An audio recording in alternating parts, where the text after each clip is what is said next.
Pilipinong inampo ng Norwegian family, mahigit 3 dekada na ang nakakaraan, humihingi ng tulong sa social media para mahanap ang tunay niyang ina na nasa Pilipinas. Ayon sa kanyang istorya, "When I was younger, I always thought it was very weird and very strange that I didn't look like the other kids. I felt a little bit saddened and thought that there was something wrong with me.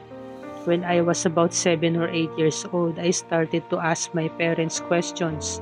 It was then that I was told that I was adopted and that my real parents were in the Philippines. At that time, I wasn't really concerned because I never felt like life was difficult. I felt very lucky because I know that not all the adopted parents were like this. It wasn't until I was 15 years old that I tried to find information about my real parents.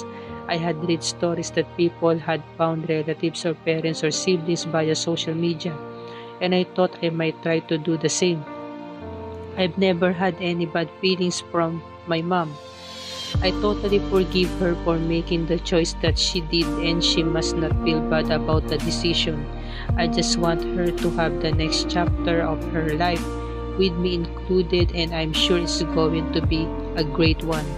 Eto mga katagang sinabi ni Espen, ang isang Pilipino-Norwegian na hinahanap ang tunay na pamilya na nasa Pilipinas. Yan ang pakatutukan natin mga kapuso.